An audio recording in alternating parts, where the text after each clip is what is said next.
Las humanidades y las ciencias sociales estudian el comportamiento social humano.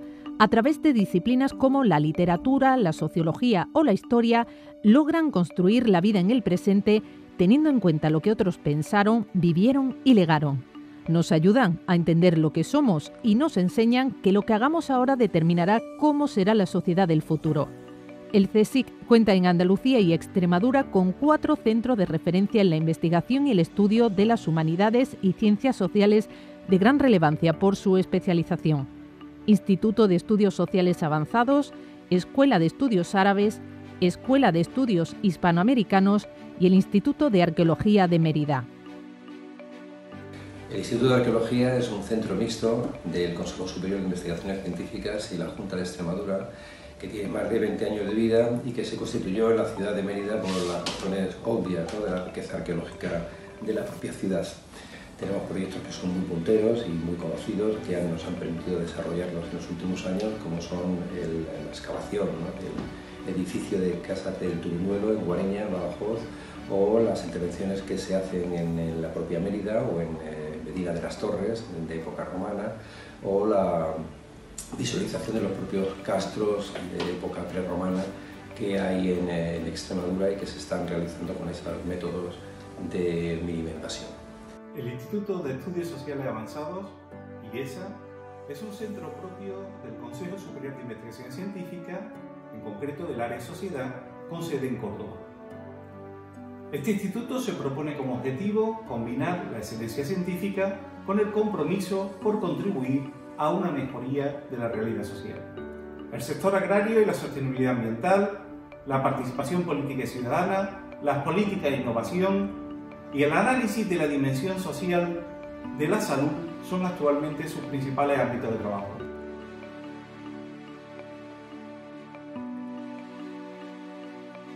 Desde el Instituto de Arqueología de Mérida estamos también desarrollando un proyecto de investigación postdoctoral, Juan de la Cierva, titulado Poblamiento y paisaje en Tierra de Barros, Extremadura, entre la protohistoria y la Alta Edad Media. Con las prospecciones arqueológicas pretendemos fundamentalmente tener una visión general sobre la evolución del poblamiento humano y las transformaciones del paisaje en torno a estos núcleos. Otra de las líneas de investigación que desarrollamos en el Instituto de Arqueología es en torno a la protohistoria. En ella se inscribe el proyecto de investigación del Plan Nacional Construyendo Tarteso, análisis constructivo, espacial y territorial de un modelo arquitectónico en el Valle Medio del Guadiana. El objetivo de este proyecto es el análisis arquitectónico de las construcciones en tierra que jalonan el Guadiana y algunos de sus principales afluentes. Entre estas construcciones destacan los yacimientos de Canchorroano y La Mata, actualmente excavados por completo y visitables, y otros enclaves como Cerro Borreguero o Casas del Turuñuelo. En este último yacimiento hemos focalizado nuestros esfuerzos en los últimos años, dado que se trata del yacimiento construido en tierra mejor conservado del Mediterráneo occidental. Por las excavaciones que llevamos a cabo en este yacimiento y en las investigaciones en torno a la cultura tartésica, recibimos en el año 2018 el primer Premio Nacional de Arqueología y Paleontología de la Fundación Palar. Nuestro grupo de investigación, Laboratorio de Arqueología y Arquitectura de la Ciudad, del CSIC, adscrito a la Escuela de Estudios Árabes, aunque tiene una vocación profundamente internacional, pues ha trabajado y sigue trabajando en diferentes países de la cuenca mediterránea, norte de África, Sicilia, Oriente Próximo. Tiene una labor muy comprometida con el patrimonio andaluz y concretamente con un patrimonio enormemente presente en las ciudades, que es su patrimonio fortificado. En este caso venimos implicándonos en la recuperación, entre otros monumentos de estas características, de las Alcazabas de Salobreña y Vélez Málaga.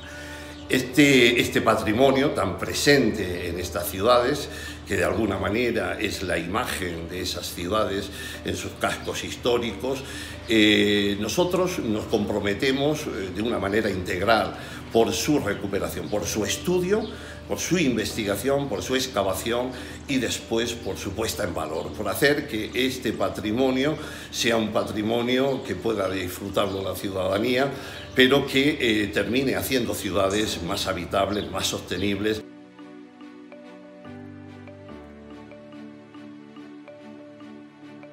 El grupo Identidad Social, Bienestar Subjetivo y Comportamiento Humano tiene actualmente 2 líneas de investigación vigentes. La primera de ellas analiza el proceso de fin de vida desde el punto de vista de los ciudadanos. Nos interesa conocer si están de acuerdo con proyectos como la aprobación de la eutanasia o el suicidio asistido y en qué condiciones se producen. También investigamos sobre el proceso de toma de decisiones de las personas mayores cuando necesitan ser cuidados e investigamos dónde prefieren ser cuidados y por qué, teniendo en cuenta que España es un país profundamente familista.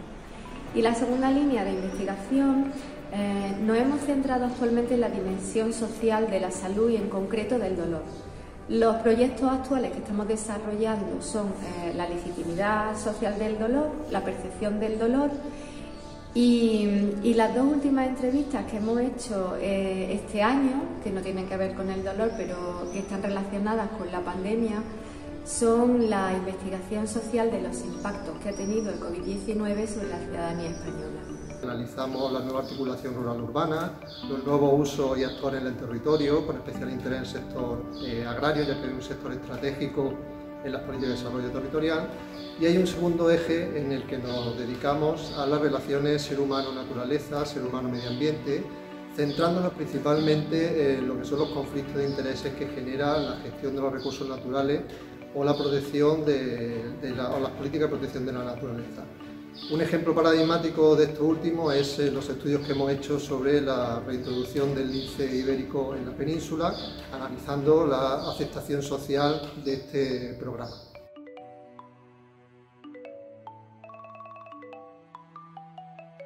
La escuela se fundó en el año 1942 con el fin de estudiar el mundo americano desde el prisma de las ciencias sociales. Y a nivel internacional pues tenemos una gran relación desde los años 40 con las principales instituciones de todo el mundo gracias al intercambio de revistas, de libros, etc. Aquí hubo una imprenta hasta el año 1992 y desde entonces pues con esas visitas y esos intercambios hemos logrado tener una de las mejores bibliotecas americanistas de todo el mundo, sobre todo en cuestión colonial. Historiadora, América e indigenismo. Son 3 palabras para contar algo de lo que soy y de lo que hago. 3 palabras para hacer preguntas, porque nada es obvio en esas palabras. Y además, como científica, tengo un compromiso con la realidad, con los hechos, con las ideas, con los conceptos y con la vivencia de las personas. Y traducir y restituir todo esto en una narración histórica. En mi proyecto actual añadimos una palabra más, heterogeneidad. ¿Es América más heterogénea que otros lugares? ¿Es más diversa o solo se ha representado así? El indigenismo no es solo un tema de investigación, es una mirada transversal que nos permite entender algo más de lo que ocurrió y de lo que ocurre hoy en día.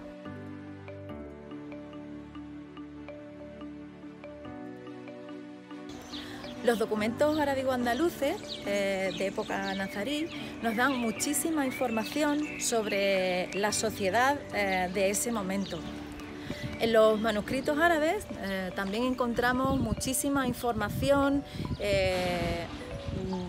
que nos dan respuesta a, por ejemplo, cómo eran las unidades de peso y medida de esa época, cómo se producían las compraventas de materias primas, cómo se gestionaban los riegos de las fincas de labranza, y luego nos dan, por supuesto, muchísima información antropológica, ¿no?, de las personalidades que aparecen en esos documentos y en esos manuscritos, y también de topónimos. Esta línea de trabajo tiene que ver con el estudio de las relaciones, sobre todo literarias, entre América Latina y los países socialistas europeos, a partir o concentrándonos en la Guerra Fría. Esta línea nos da la oportunidad de revisar hechos, prácticas, productos que son muy interesantes. Por ejemplo, cómo surgen nuevos géneros literarios, como puede ser la literatura criminal socialista. Existen alternativas al James Bond capitalista, como pueden ser las novelas del ruso, del autor soviético Yulian Semyonov, por ejemplo, Diamantes para la dictadura del proletariado. Otro corpus muy interesante con el que estamos trabajando es el de literatura de viajes. Desde el inicio de la Revolución Rusa existe toda una serie de libros de autores de distintas nacionalidades que cuentan su experiencia en la Unión Soviética o en distintos países socialistas. En el CSIC aproximadamente el 10% del personal científico trabaja en humanidades y ciencias sociales. Su labor exhibe la riqueza y la pluralidad desarrollada en este ámbito y es indispensable para contribuir al progreso científico y la innovación que busca la institución como organismo público.